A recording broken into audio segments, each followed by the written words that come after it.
Ito ang Presidential Broadcast Service. Radyo Pilipinas. Radyo Publiko ng Bagong Pilipinas para sa Bagong Pilipino. Naghahatid ng mahahalagang balita at impormasyon na guugnay ng pamahalaan sa sambayanan. Tulay sa himpapawid ng serbisyo publiko. Radyo Pilipinas. Radyo Publiko. Ang boses ng Pangulo. Sa Iloilo, Radyo Pilipinas. 585 AM. Oras sa Radyo Pilipinas, alas 8:32 sa aga.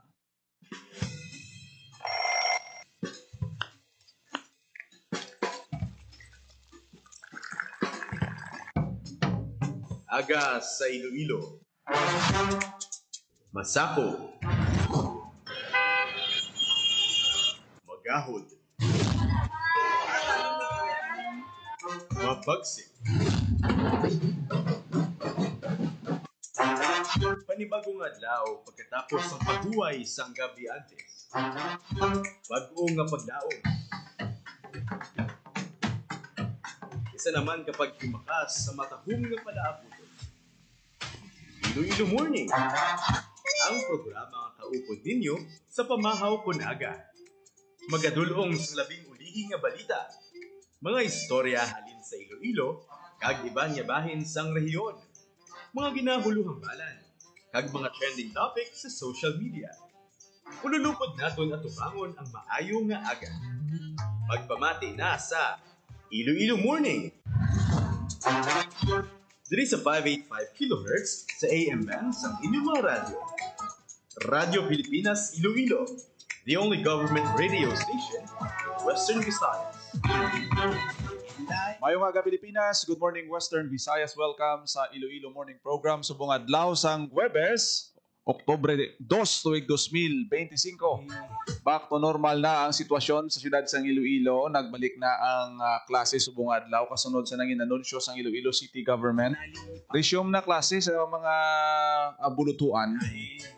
Pero ang pag-inspect sa mga mga infrastructure sa sulod sang mga eskwelahan, padayon ina nga ginaubra nga ginatrabaho sa aton sining mga personnel from DepEd sa Iloilo City Government naton ti padayon ng ila sining nga paglibot. Kung sila naglibot, may ara ginayation nga hindi nila na makit-an tanan-tanan. Halimbawa pag resume klase subong balik si ma'am kag si sir, pati mga estudyante, ang iba na da subong pa na nila makitaan kung may mga litik da sa mga pader ti iano nyo gid kada kitaan nyo da sang mga gamay nga mga naglilitik sa infrastruktura i-report nyo sa inyo nga mga maestra kung may makitaan kamo picturean kay gina-send ina sa operation center sa email sa aton siniya nga Iloilo City Operation Center para nga mapalo up kung dako gid ang mga kahalitan kag delikado mapangitaan sa alternatibo nga mga hulot klasihan ang mga estudyante no sa ila sini nga pagbalik sa klase subong adlaw. Ang imong nasupat. Nami panahon subong diri sa may Iloilo City. Tapos gani isang bagyong upong linog ti ari may pasulod pagid nga bagyong Paulo. Di dapat oro aligmat gid kita sa aton siniya nga mga kauturan. Ang bagyo yaya maano mo na ma-predict mo mabalaan mo ang track niya ang sa low pressure pa lang siya. Makitaan mo na ang iyang truck pero kung linog na gani hindi ka gid kapakot kung sano ini maabot hindi mo ma-predict especially subong hasta subong sige-sige pang mga aftershocks nga nabatyagan especially dito sa may malapit sa epicenter sa Cebu. Ibaloon ta karon ang dugang tanga mga balita kag mga updates, mga assessments sa aton siniyatag sa mga LGUs, lokal nga panguluhan naton, mga nagpatigayon sa inspeksyon. Balik naman ang operasyon sa City Hall kahapon sa Iloilo Provincial Capital. May mga transaksyon pwede na kamo kabalik. Iti gindeklara naman nga safe no ang ini nga mga buildings kasunod sang ginpatigayon iya nga inspeksyon. Bago kita magpadayon ko ako nato nanay ang pila ka mga updates, may mga lokal nga panguluhan nga handa nga magpadala sang teams no agud magbulig sa mga areas nga daw dako gid ang halit nga ginbilin sang linog especially sa Cebu. Diri gani sa Iloilo City kahapon mayara sing sang team nga gintukod ang Bureau of Fire Protection Regional Office nga ipadala dito sa may Cebu para magbulig dito sa rescue kag kung ano pang mabulig nila. Ako sa imong nalipay. Iti may mga areas dito nga tito grabe gid ang damage especially sa building. Ingaton nga mga rescuers especially ang mga katapos ng Bureau of Fire Protection nahanas sa kasubong sina nga mga sitwasyon. Ang imong nasupat. Mag-send sila sang team padulong dito. Tagang probinsya sang Antique nagpabutyag sang pagsuporta kag kahandaan nga magpadala sang deployment dito sa may area sang Cebu para magbulig sa operation. Kasunod sa sining pagluntad sang linog. Kuwaon ta sa detalye sang balita ni Hope Turiciante. Hope, good morning. Good morning, Jen. You're right, no? Ang province of Antique, no, or preparado nga magpadala sa ilang teams, duha ka teams, no, para sa search and rescue sa may Cebu or Northern Cebu in particular, bangod sang magnitude 6.9 nga linog sang Setyembre 30.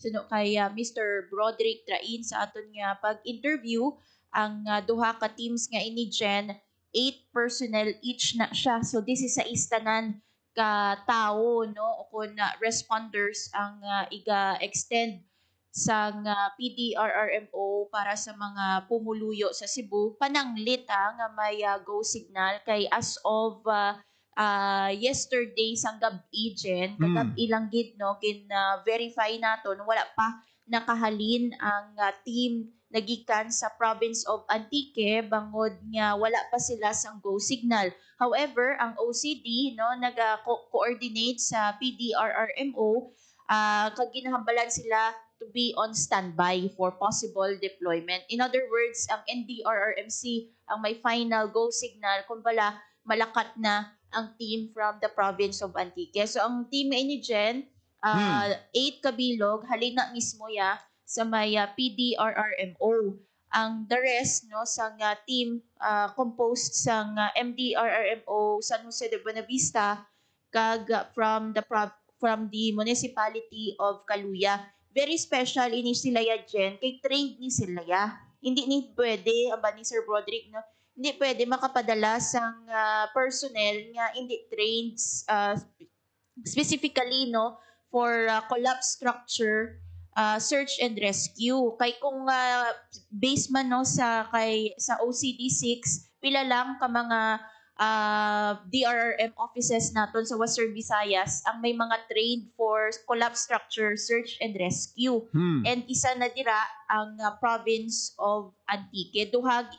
In fact duha, no, sa province of Antique, provincial DRRM Gidiano ang trained for that. Also may ara man ang San Jose de Buenavista. That's why nga sila napilian man, no, ni Sir Broderick Train to be on standby for possible deployment. So kagabi again, no, mangkot naton si Ma'am Tina sa Office of the Civil Defense kung nag-deploy na for Cebu ang Team Antique. Ang siling niya, no, wala pa sang instruction kaya depende ini, no, sa request sang local government unit.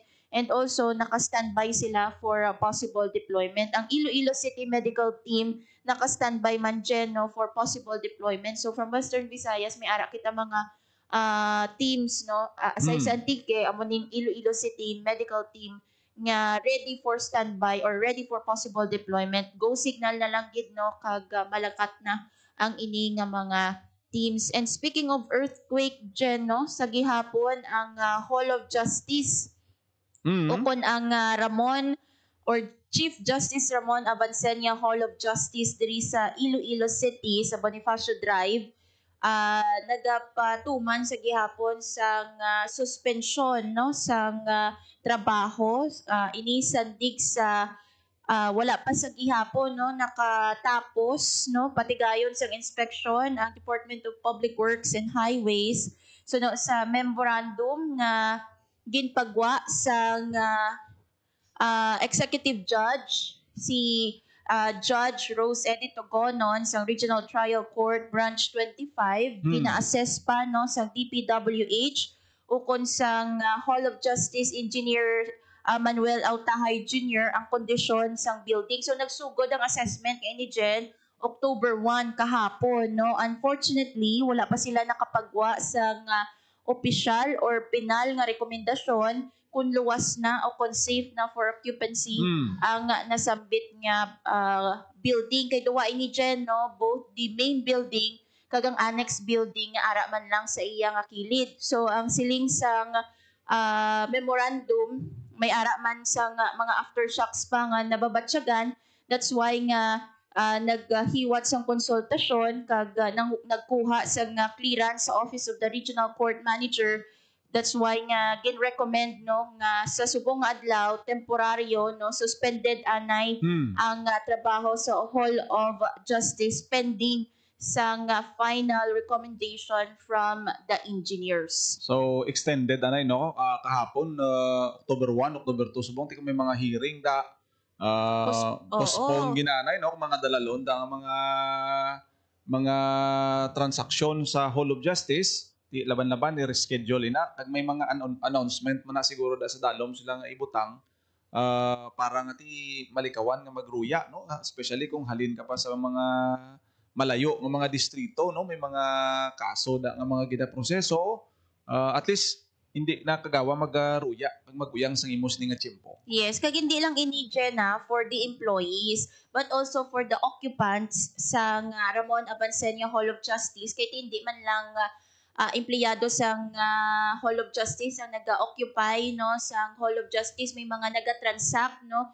nga mga pumuluyo sa Hall of Justice nagakuha sang clearance so para sila man no ma-inform nga temporarily suspended ang trabaho kag operasyon sa Hall of Justice pending sa final recommendation sa mga engineers. Medyo malawig-lawig niya compared sa mga inspection no nga ginhiwat sa mga public structures diri sa Iloilo City Gen kay kung maobserbaran naton kahapon after sang linog no naghiwat na gilayon ang mga DRM offices naton ang OBO and also the engineering offices ng mga LGUs para mag-inspect sa mga public structures and right after that no nagpagwa man sila sa ila assessment nga safe for occupancy ang building.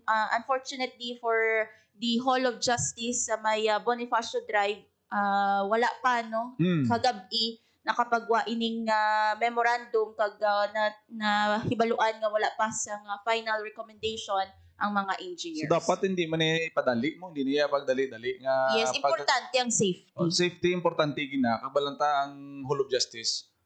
Sa mga building diri sa una yang ginagyan sa mga linog, isa na sa mga may mga litik na da sa una nga nakitaan. So gapaniguro lang ang mga nagadumala dira sa Hall of Justice. Kay ti ang building medyo masiling naton nga isa naman sa mga daan nga building. Kag ang pundasyon importante nga ma-secure no especially nga ang location sang sang Hall of Justice lapit na siya sa suba no sa may Iloilo River ara na dayon ang ilang mga areas so may mga parameters sila nga gina-secure para sigurado kita wala man na nadalian pwede man na ipaiway ng mga hearing hindi na magdali si judge no kay ti para na sa safety sang yes, especially mga pumuluyo. 6.9 magnitude Gen no ang nagtayog diri sa Cebu and nabatsyagan sa Panay also in other areas or provinces sa Kabisayan, Luzon and also areas of Mindanao no. And kagabi lang Gen kahapon or kagabi no October 1 may mga kauturan kita nga siling no nga may nabatsyagan pa sila nga aftershock diri sa Iloilo City kay ti kahapon mga 9:03 no sa gabi may magnitude 4.9 nga linog or aftershock ini sang 6.9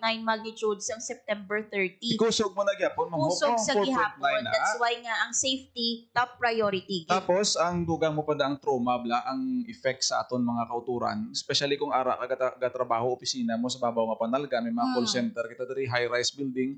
Gamay lang nga tayo bisan nabungguan lang na sang upod mo gani ang imo nga locker o kun ang imo lamisa. Ang iba na gina-nervyos na naman aog na nadayon tungkod nga press ka pakatama ang ining linog nga na-eksperyensyahan naton kagamay lang nga uyog-uyog wow daw gina-nervyos na ng iba naton nga mga kauturan amo na blang sitwasyon ti kahapon kuno may mga nabaton kita mensahe nga may mga may mga BPO siya nga nagpalanaog Nagpanaog pa, yes, Oo, sa ang city. mga empleyado nila kay ti isang gamay lang High-rise na. building.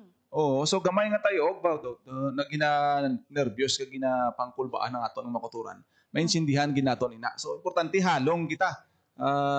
Kag hopefully nga maguntat na no ni mga aftershocks nga aton nga gina experience.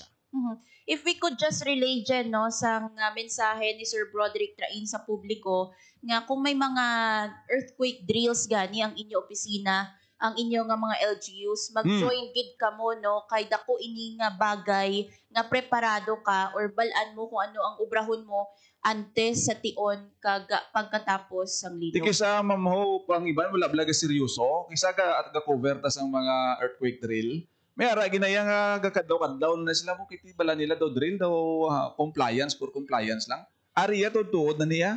Hindi na niya sila nga langulango kundi daw test gid ni sa kung paano mag-react, mag-response ang mga building, mga establishmento, private ug public sa kung paano atubangon ang iniyang sitwasyon. So at least ma-apply no? I-apply ang mga natun-an para nga masiguro gid ang aton sini nga kabuhi kay diri naton makitaan gali nga kadelikado gali magpurpanago pa sa mga structures nga mabugat dapat open field no ang daw Yes. pangitaon Kag mo. may earthquake generator kita diri sa Panay Dyan, ang West Panay Fault. That is why hindi kita pwede nga magsiling nga magpaasi-asi lang, no? Or mangin kampante. Kay ti kung ang Cebu gani, no, ginatayog, wala naton ginapangayo diri dyan, no? But we have to be prepared na may earthquake generator man.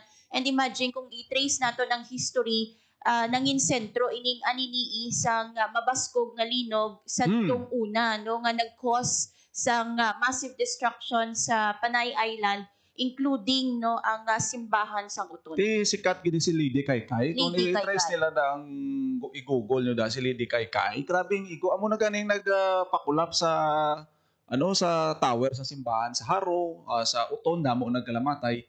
I-check nyo na bla subot silingon natabo ini sang una. Kabay pa nga hindi na matabo pa pero importante nga pagpanginlaman kita. So ang alert level sang aton nga mga pumuluyo kung may mga kasubong sini nagataas no kagado ka nami itudlo bla no especially sa mga kabataan ano himo ninyo kung may pagtayog pag-identify sa mga open field na pwedeng makatuan kay kikulbaan ka di mamo bisan nakapanaog ka na from 11th floor 10th floor abi no may mga kondo di man manago kada sik refuge kada sa mga haligi nga kadlako kag high rise building daw nakulbaan kay base matukan kada sang bisan hollow blocks lang da karon sa babaw tama ka delikado. So amoy na ang refresher sa aton at least balanta kung diyan ang pinaka-open nga mga field nga wala sa mahulog sa ulo ta. Amo gina ang dapat nga matun-an naton kag remind kita no so kabay pa nga kabigon tani bisan amo ning natabo may positibo gyapon may mga learnings kita nga makuha para nga makalikaw sa sini nga mga nga epekto no sang kalamidad dalaya sang linog. Padamo ko salamat Hope sa imo sini nga balita. Para sa Bagong Pilipinas, Hope Torichante, Radyo Pilipinas, Radyo Publiko. Tikitaan nyo man to ang mga videos subong tama kadamo kung ano ang nangin reaction, response sa mga establishments kasunod sang linog ti daw kalabanan nagakuha video nagapagpanao gani sa ground sa cellphone man si gyapon pang check da or muni una pa ang social media sa nakahibalo sa kung anong ilang nga ginahimo tik ang matuod kung matabo gid man ang mga dalagko nga mga linog kay ti gina-remind ginagisa sang P-Box ang the big one amo na mga senaryo Sa imo yung nga ginatudlo nga ginatest pagi sa sining ginapatigayon naton nga mga earthquake drills. mapunggan. Ati magpreparar kita, maghanda kita kung anong aton nga himuon. Hahahay. Sa imo pang lakat mata ko. Ang linog ya, hindi mo gini mapaktan tuod kung saan wala ya sang instrumento pa nga maka-determine nga tiyan mo na. Amo na oras, amo ni nga tiyempo, may maabot nga linog. Once ka may magluntad nga linog, ginalauman nimo ang mga aftershocks nga matabo.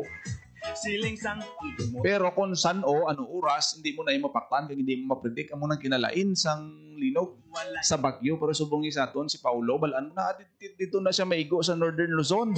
Siling Si Opong, dari niyang trace niya sa sa Eastern Visayas, maagi sakop Western Visayas, kasubong sina. malipay. Amo nang pinaka ang kinalain sang linog. Sa imo pang lakat. Ang pagtayog, hindi niya sila nga pagtayog tapos na, kundi after sang pagtayog, dumduman mo gyapon ang nervyos, ara gyapon ang trauma sa mga kauturan pa. Especially kung ang opisina mo, BPO, kabiyado kagid sa babaw-babaw. Kay galina kumpa. Grabe, guro nga inagawa isang espasyo sa mga fire exits naton. Kiti ko ng elevator, hindi pwede magamit. Baka delikado. Part na sang drill nga once kuno mag-earthquake, hindi kagin magsakay sa elevator. Nung duman ko may mga gina-remind, may mga refresher, nga once maglinog, kunara ka sa babaw nga panalagan, kag ako gising intensity, likawan mo gid ang magsakay sa elevator. Ayaw pa maghagdan ka na lang da. Mga kasubong sina nga mga importante nga mga reminders. Then nagkakadumduman mo na kung may mga kasubong nga mga sitwasyon. Oras sa Radyo Pilipinas, alas 8:53 sa aga sa aton sini nga pagpangalaga. Damo patatani sa mga topics nga ipalayag sa iba na lang aton nga mga programa diri sa aton sini nga programa sa Radyo Pilipinas Iloilo sa Facebook page ta. Pwede ka mo da ka-scan sa aton mga balita, especially ang updates naton sa nagluntad na linog, yung mga aftershocks. Kag rescue operations dito sa may area sang Cebu. Nagaano kita ginadayaw tagid ang inisyatibo sa aton lokal nga panguluhan na mag-send some teams kung ano man dira nga assistance, ayuda para sa mga biktima sang linog dito sa may Cebu. Ang aton nga OCD6, of course, gina-consolidate nila tanan nga mga resources, manpower na pwede mapadala dito, ma-deploy. Iti kinahanglan nina sa aton sini nga makuturan nga kinahanglan sang serbisyo. Especially sa rescue operations kag kun ano pa. Mga walay kabulay. Hay, hinday. Oras sa Radyo Pilipinas, alas 8:54 sa aga. Wala kita sang tiyempo diri sa aton sini nga pagpangalangkad. Madamong salamat sa inyo sini nga pagpamati. Ako nagid lamang inyo alagad, Janelle Baclay. Mayong aga Pilipinas. God bless Iloilo. Sa imo Radyo pang lakat. Pilipinas. Radyo Publiko. Radyo Pilipinas.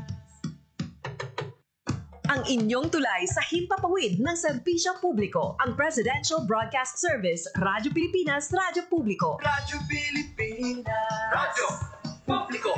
Kinilala ng pang-international at prestigyosong Asia Pacific Broadcasting Plus Awards 2025 para sa kategorya ng Government Streaming. Ito ay dahil sa epektibo nitong pagsasanib ng mga tradisyonal na media tulad ng telebisyon, radyo at print para masabayan ang mabilis na pag-inog ng mundo ng digital at social media tungo sa mas epektibong paghahatid ng mahahalaga at napapanahong mga impormasyon sa mamamayang Pilipino. Kinilala rin ang Radyo Pilipinas dahil sa patuloy na pag-akyat ng rating. Ngayon ay matatag sa pang-4 na pwesto sa Mega Manila ayon sa pinakahuling Nielsen Radio Audience Measurement Survey. At sa social media, nakamit ang mahigit 2,000% pagtaas ng bilang ng mga sumusubaybay sa Radyo Pilipinas page sa unang bahagi ng 2025. Patunay ito na ang inyong Radyo Pilipinas Radyo Publiko ay tunay na kaagapay ng inyong pamahalaan sa paghahatid ng serbisyo sa mga mamamayang Pilipino. Mula sa aming lahat, sa ngalan ng inyong pamunuan at mga kawani ng Presidential Broadcast Service, kasama ang inyong mga himpilan ng Radyo Pilipinas sa buong kapuluan. Maraming salamat po sa inyong lahat, sa inyong pagtangkilik at pagkilala. Radyo Pilipinas. Radyo Publiko.